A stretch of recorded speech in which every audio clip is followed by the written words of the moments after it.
was the kind of Alabama summer night that felt too quiet. Heavy air, cicadas screaming from the trees, and not a single car on Highway 14. Linda Carver, just 22, had clocked out from her shift at Betty's Diner around 10:45 p.m. She told her co-worker she'd stop by the gas station for a soda before heading home. That was the last anyone saw of her alive. When the morning shift came in, Linda's mother had already called the diner in tears. She never made it home.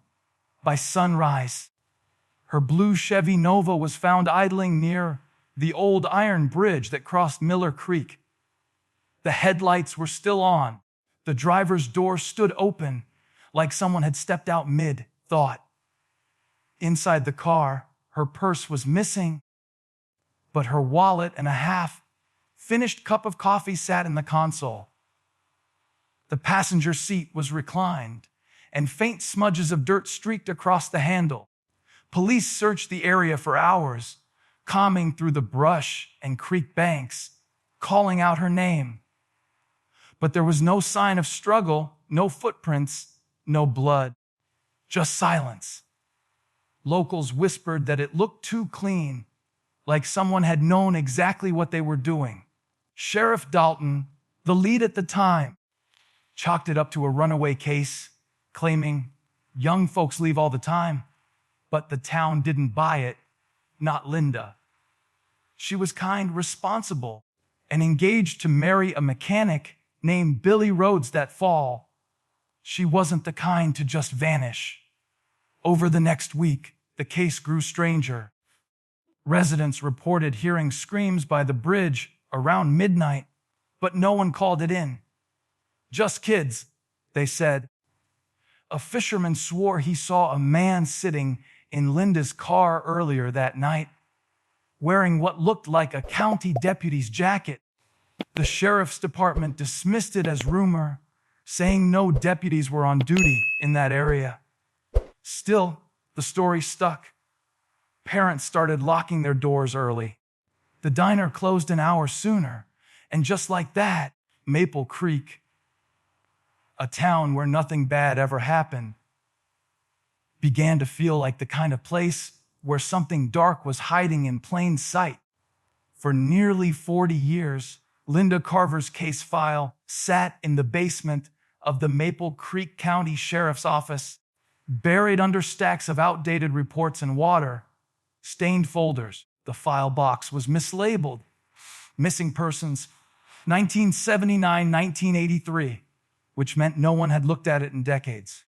It was supposed to have been destroyed during a 1998 records purge, but somehow it survived.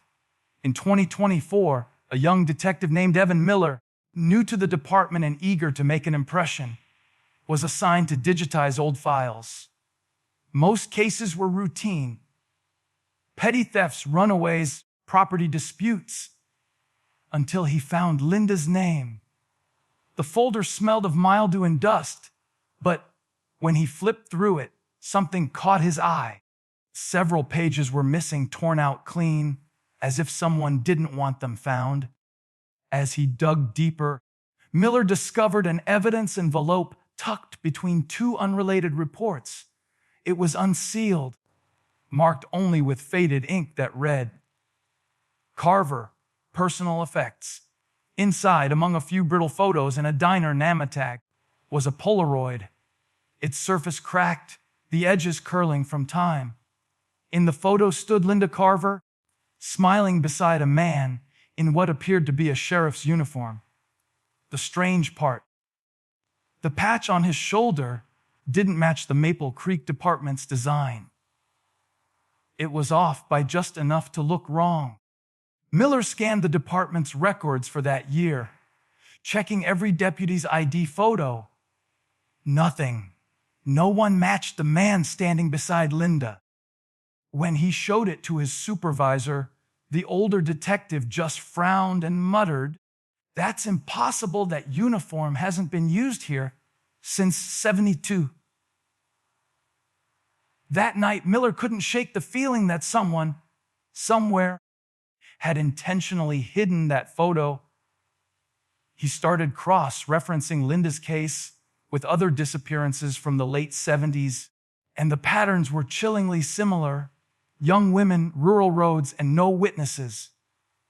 Even stranger, several of those reports had been filed by the same responding officer, a name Miller didn't recognize from the current staff list. The more he searched, the more he realized that Linda's file wasn't forgotten by accident. It had been buried on purpose. And in a town where everyone knew everyone. The question he couldn't stop asking himself was, who wanted it gone and why? Detective Evan Miller had seen plenty of unsolved cases before, but something about Linda Carver's file wouldn't let him go. The faded photos, the missing reports, the eerie silence from anyone old enough to remember 1978. It all felt like a cover-up. So, one late evening, under the soft hum of fluorescent lights, he pulled out the single remaining piece of physical evidence, a torn fragment of Linda's sweater, sealed in a yellowed plastic bag. The original report claimed it was found near Miller Creek, a mile from her abandoned car. Nobody had ever tested it, not properly. The technology just didn't exist back then. But now, with modern forensics, Miller had a chance to bring science into a story long buried under rumors and fear. Weeks later, the lab called. They'd recovered a partial DNA profile from the sweater fibers, old, degraded, but viable enough to run through the federal database. The hit came fast. At first, the name meant nothing to Miller. But when he read the file, his stomach dropped. The DNA belonged to Frank Holloway, a retired deputy sheriff who'd served in Maple Creek for over 3 decades.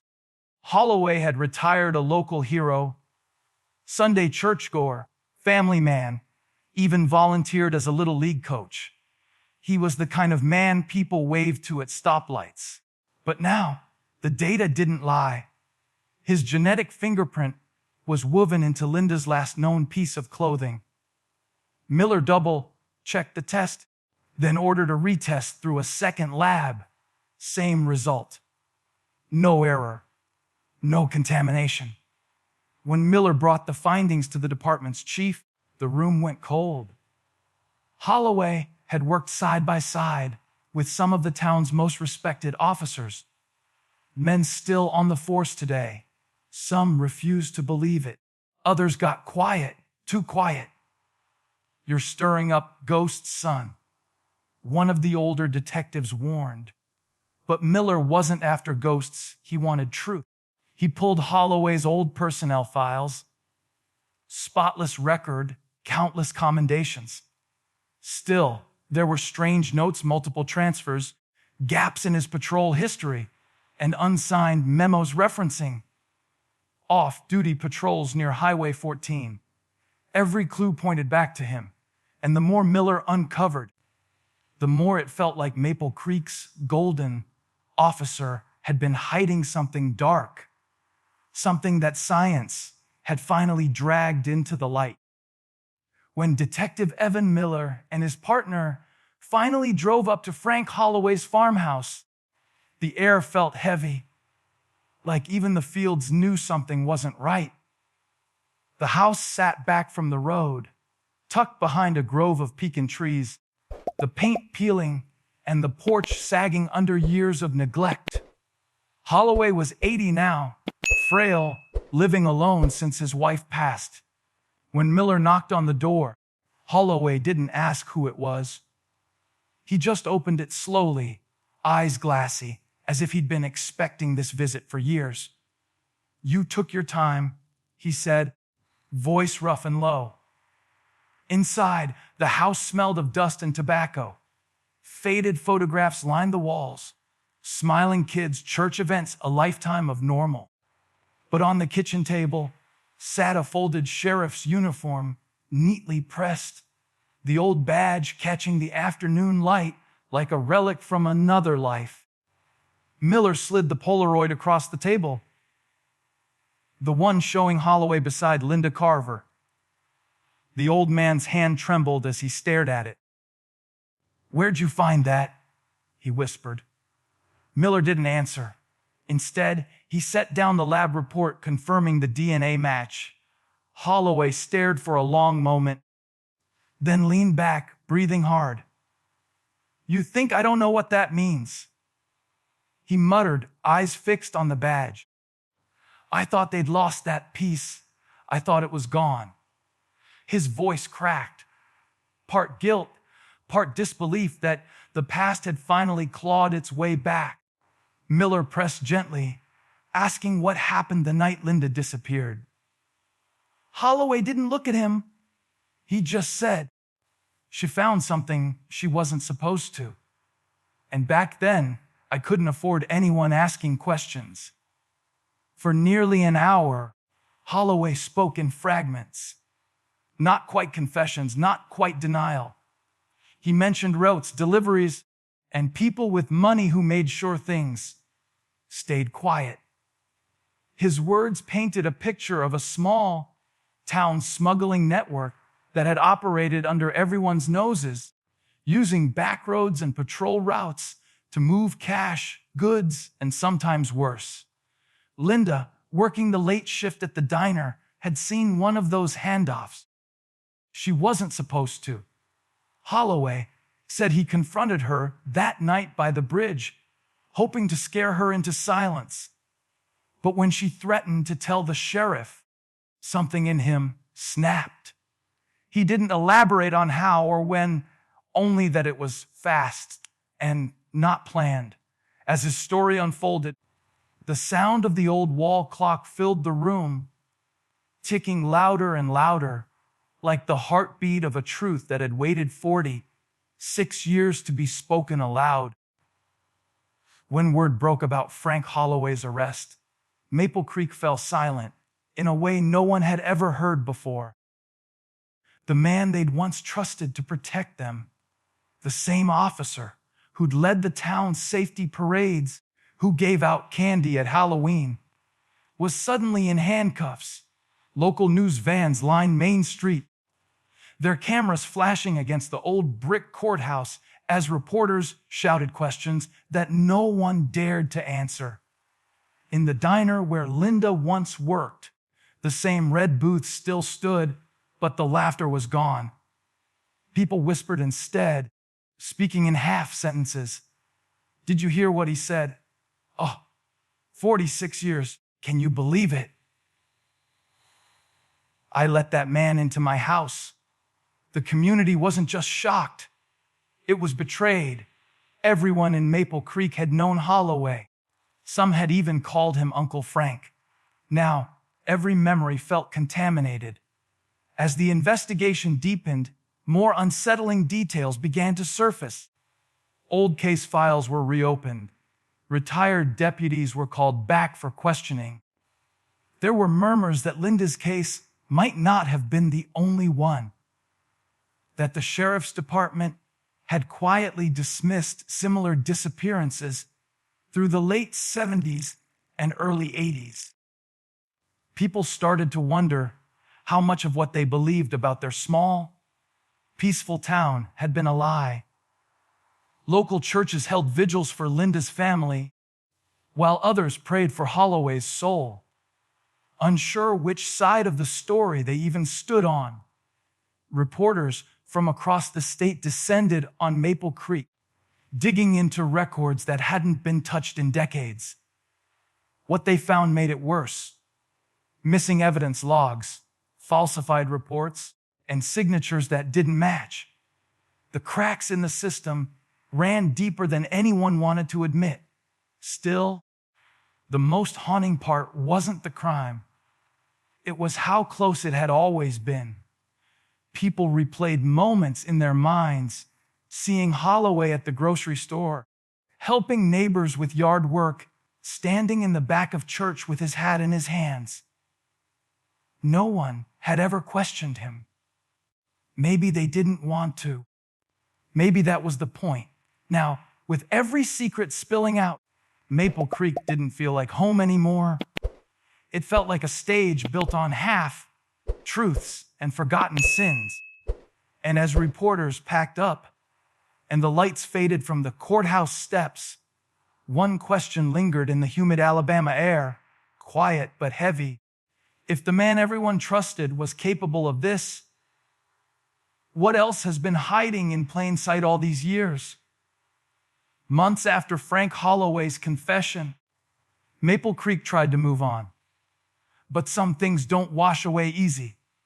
The Twisted Oak by Miller Creek became a memorial site lined with flowers, candles, and photographs of a young woman whose smile never faded in memory. Linda Carver's family finally laid her to rest, her name cleared of every rumor and lie that had followed her disappearance for nearly half a century. As for Holloway, he never stood trial. 2 weeks before his court date, he was found unresponsive in his cell. Heart failure, they said. Some called it karma, others called it cowardice. But Detective Evan Miller didn't see it that way. To him, justice wasn't just about punishment. It was about the truth finally being dragged from the dark, kicking and screaming. He stood by the creek one last time, the water low and quiet now, and whispered, "They didn't forget you, Linda." Not this time. The people of Maple Creek still talk about that summer. How a secret buried for 46 years finally tore the mask off their quiet little town. And though the headlines faded and the cameras moved on, one truth remained etched into the Alabama soil. Sometimes evil doesn't come from the shadows. Sometimes it wears a badge and smiles right back at you.